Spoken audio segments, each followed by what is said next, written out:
Di balik cadar Aisyah. Episode ke-29. Ibu Anita dan suaminya menatap putrinya dengan heran. Berhenti bekerja? Iya ibu, ayah, maafkan Nita. Nita ingin belajar ilmu agama dulu di sebuah pesantren. Ibu Nita melirik suaminya sekilas, lalu kembali melihat putri kesayangannya yang sudah beberapa hari ini merubah penampilannya dengan berpakaian syar'i. Tak dia pungkiri, keputusan putrinya untuk menutup aurat serta-merta membawa perubahan positif yang cukup signifikan. Salah satunya membuat putrinya itu tampak lebih dewasa dari sebelumnya. Kamu yakin? Karirmu sedang sangat bagus. Sayang kalau ditinggalkan begitu saja. Ayah tiri Anita bersuara. Anita menjawab hanya dengan anggukan kepalanya saja. Ibu Anita mendekati putrinya. Baiklah, kalau itu sudah jadi keinginanmu. Ibu dan ayahmu akan mendukung apapun asalkan itu yang terbaik untukmu. Anita memeluk ibunya. Terima kasih ibu. Sementara sang ayah tiri menepuk-nepuk pundak Anita dengan perlahan. Sama seperti istrinya, dia akan mendukung apapun itu keputusan Anita. Karena walaupun dia bukan anak kandungnya, namun dirinya tetap menyayangi Anita seperti putrinya sendiri. Anita terharu karena disambut dengan hangat oleh Lela dan seluruh keluarganya. Mereka semua menyambutnya dengan gembira, seolah-olah sudah benar-benar melupakan semua perbuatannya tempo hari yang telah mencoba merusak rumah tangga Aisyah. Umi membawa Anita ke dalam rumah, menunjukkan kamar yang sudah dia sediakan untuknya. Tidak Umi, aku akan tinggal bersama para santri lainnya saja. Aku tidak mau tinggal di sini dan merepotkan Umi sekeluarga. Umi langsung menggelengkan kepalanya. Tidak nak, lebih baik kamu tinggal bersama kami di sini. Tapi Umi, tidak nak. Kamu sudah Umi anggap seperti anak Umi, jadi kamu harus tinggal di sini bersama kita. Ini juga pesan Aisyah pada kami semua. Jika kamu harus tinggal bersama kami. Anita menyerah, walaupun merasa tidak enak hati, malu dan sungkan, tapi akhirnya dia bersedia untuk tinggal di sana. Melihat perlakuan mereka semua, Anita merasa beruntung, telah dipertemukan dengan orang-orang baik, yang tidak dapat dipungkiri bahwa berkat mereka jugalah dirinya bisa mendapatkan hidayah. Hingga kini dia berhijrah. Sama seperti Aisyah, semua saudara-saudaranya juga tak kalah baik dan ramah. Mereka dengan senang hati menerima kedatangan Anita, terlebih setelah mengetahui maksud dan tujuannya. Mereka langsung terharu dan merasa takjub akan niat baiknya untuk belajar ilmu agama lagi hingga rela meninggalkan karirnya sebagai seorang dokter yang sedang berkembang. Apa kamu sudah siap berhijrah?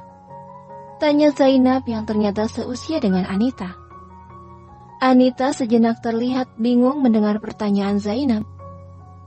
Aku siap, jawab Anita yakin. Zainab tersenyum. Alhamdulillah. Tapi yang harus kamu tahu jika tiada hijrah tanpa ujian. Hijrah ibarat obat yang pahit. Tapi sebenarnya itu untuk kesembuhan kita sendiri. Untuk keselamatan dan kebaikan kita di dunia dan akhirat nanti. Siapkan dirimu dari cacian, makian, hinaan, ejekan dan mungkin perkataan so alim dari orang-orang sekitarmu. Anita terdiam, meresapi perkataan Zainab. Hijrah bukan hanya sekedar berpakaian syar'i.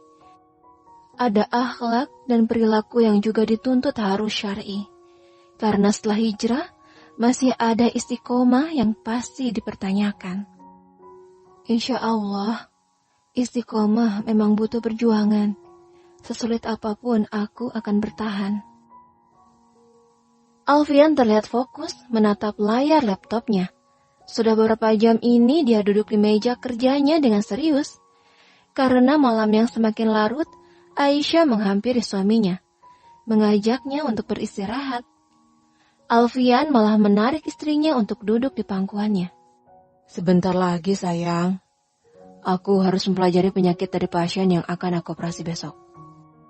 Aisyah yang melingkarkan tangannya pada leher sang suami, ikut menatap layar laptop di mana dia sama sekali tidak mengerti akan banyaknya istilah medis yang tertera di sana. Sudah malam, besok saja sesudah salat subuh dilanjutkan lagi. Sekarang sebaiknya kita tidur, ucap Aisyah lagi mengingatkan suaminya. Baiklah sayang. Alfian mematikan laptopnya, dia lalu mendekap erat tubuh sang istri dengan kedua tangannya, sambil menciumi Aisyah dengan mesra. Aku mencintaimu, bisik Alfian berkali-kali. Apa arti cinta menurut ilmu kedokteran? Tanya Aisyah usil. Alfian terlihat berpikir. Jatuh cinta adalah ketika hormon oksitosin meningkat. Hormon yang membuat perasaan sangat gembira, sampai-sampai menyebabkan jantung berdetak kencang dan telapak tangan berkeringat. Saat seseorang mengalami jatuh cinta, kondisi tubuhnya dibanjiri dengan beberapa hormon yang menghasilkan perasaan yang senang, obsesi dan juga kedekatan. Jatuh cinta memang berawal dari mata, namun dari mata perasaan itu diproses melalui pikiran. Jawab Alfian panjang lebar. Aisyah tertawa mendengarkan penjelasan suaminya. Kalau menurutmu, apa itu cinta? Tanya Alfian balik.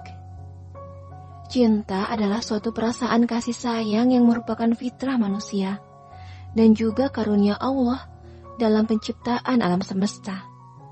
Cinta itu hanya kepada Allah. Cinta itu kepada apa yang dicintai oleh Allah. Cinta itu untuk dan karena Allah. Jadi, aku juga mencintaimu karena Allah.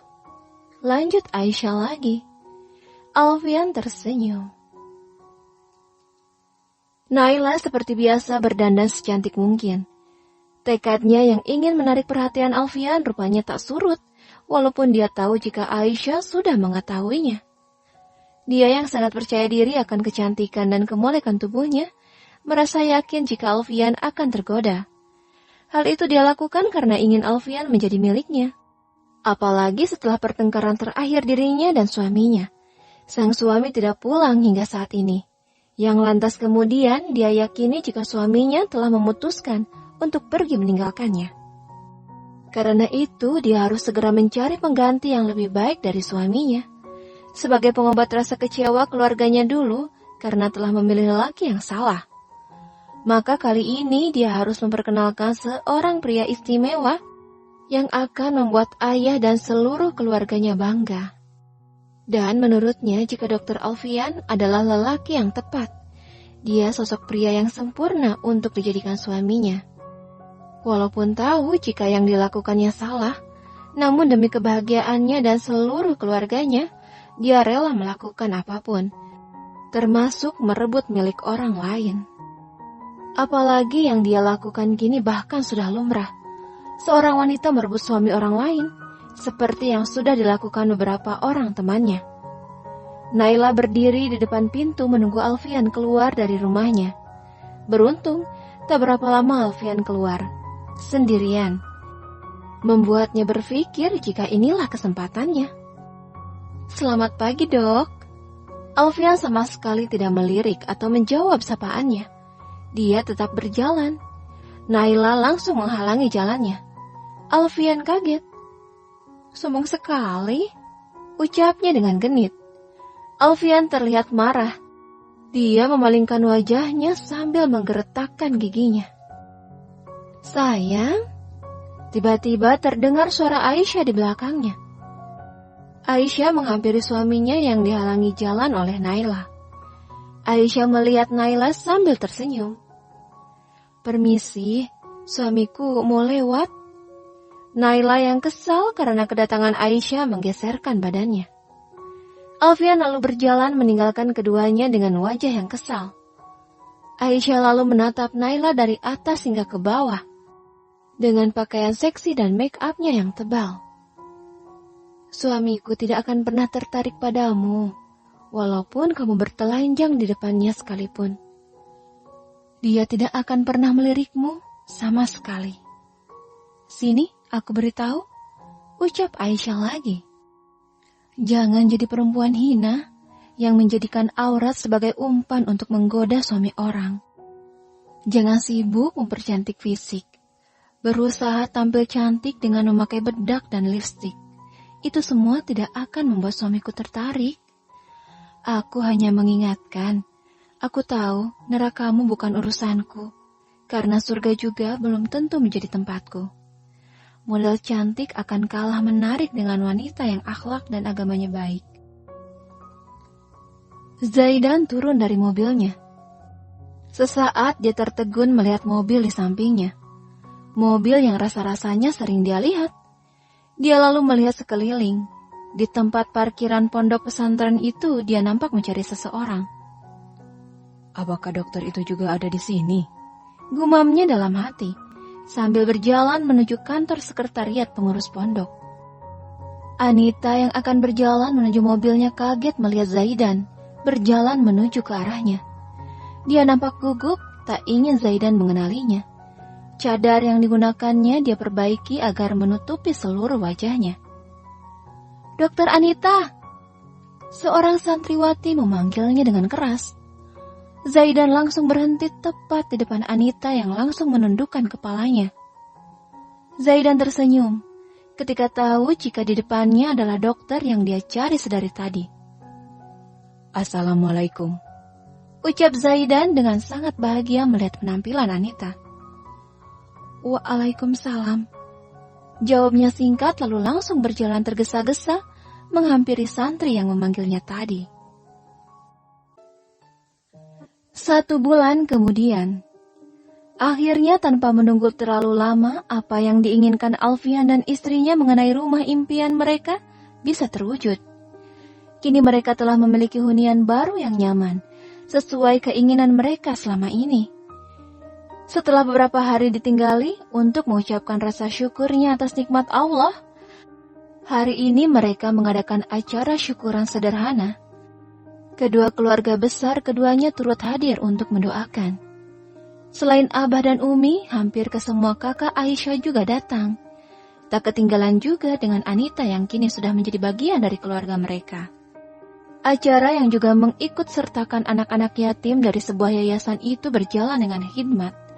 Setelah pengajian selesai, semuanya dipersilahkan untuk menikmati sajian makanan yang telah disiapkan, sambil bercengkrama bersama.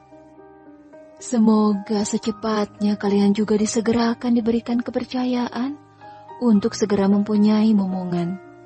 Ibu mengusap punggung Aisyah dengan pelan. Semua orang mengaminkan, karena sebenarnya mereka memang juga sudah cukup lama menunggu kabar baik dari keduanya.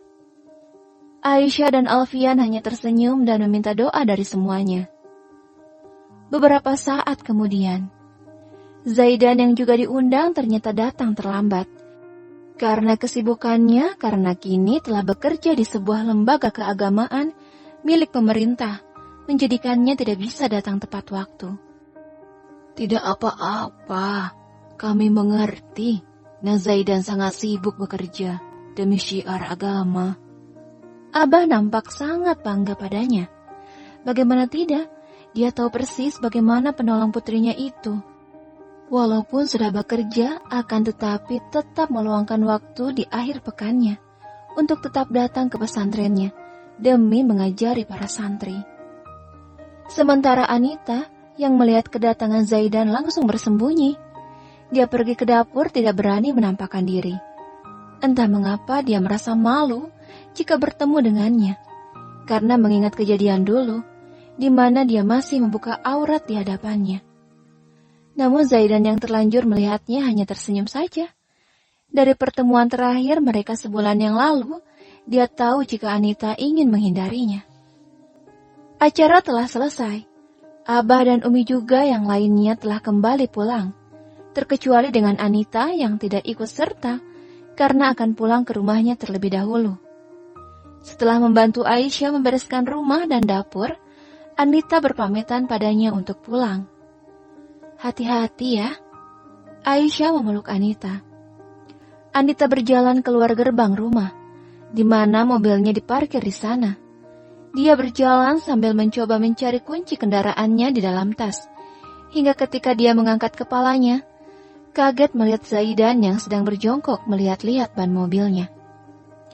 Zaidan pun kaget melihat Anita yang sudah berdiri di depannya. Dia segera berdiri.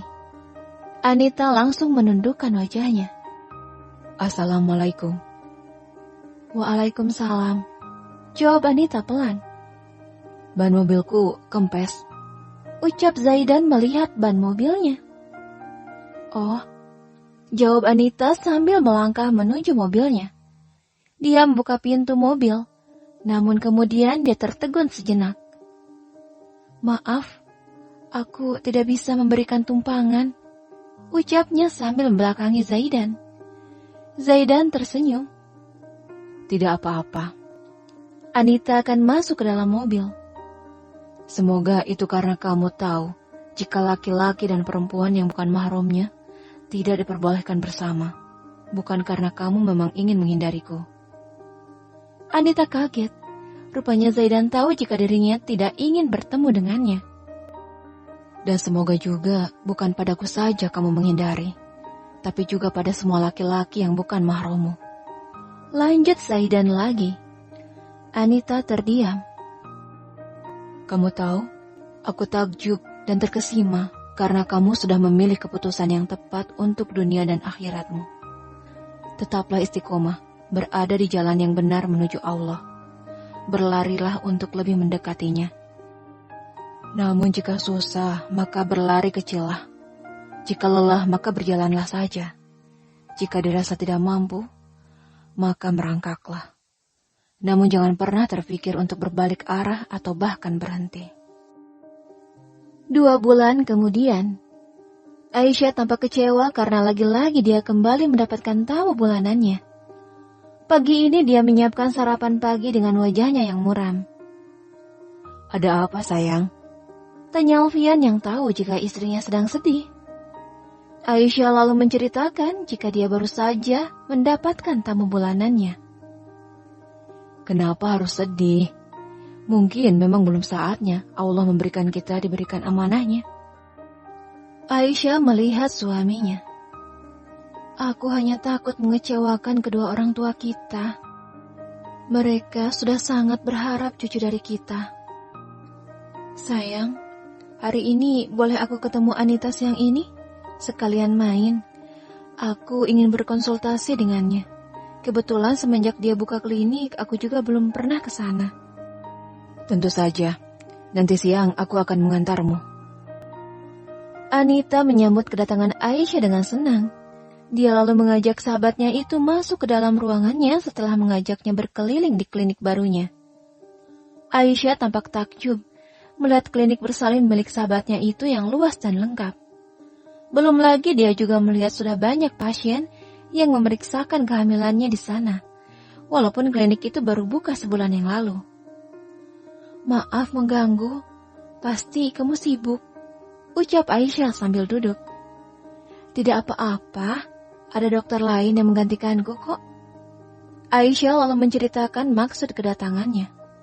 Mendengar cerita Aisyah, Anita hanya tersenyum saja. Rupanya kamu sudah tidak sabar jadi ibu ya, ucap Anita yang dilanjutkan penjelasan tentang program kehamilan yang bisa dilakukan Aisyah jika memang ingin segera mempunyai momongan. Kalau menurutku, sabarlah dulu, tidak perlu ikut program kehamilan. Toh kalian belum setahun menikah, nikmati saja dulu masak bersamaan kalian berdua. Anita memberi saran. Aisyah menerima anjuran Anita. Mereka lalu bercengkrama tentang hal lainnya.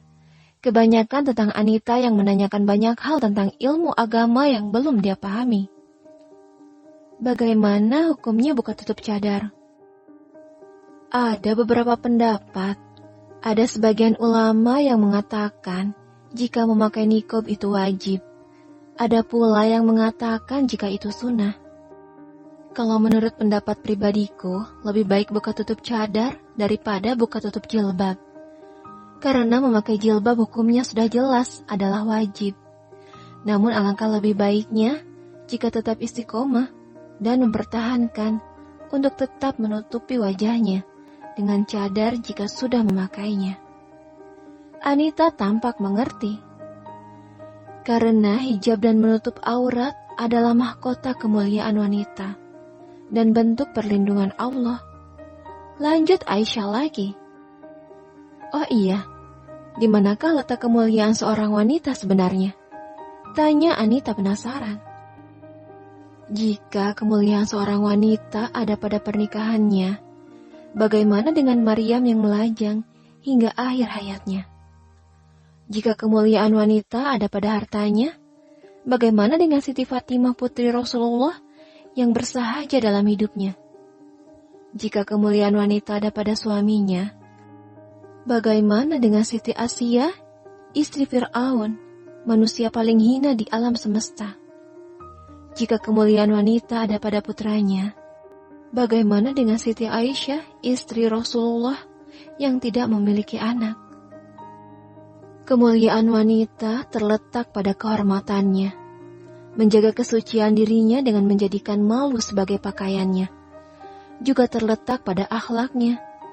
Wanita menjadi mulia saat tak silau oleh bujuk rayu dunia, tidak luntur oleh terpaan badai ujian, tidak goyah oleh kilauan emas permata, tidak runtuh oleh ganasnya gelombang badai kehidupan, dan menjadi sosok yang tegar sekuat batu karang. Wanita menjadi mulia bukan karena balutan busana seksinya. Dia menjadi mulia dengan hijabnya.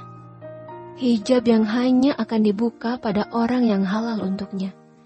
Karena ia laksana mutiara di tengah lautan, yang tidak sembarangan orang bisa menyentuhnya.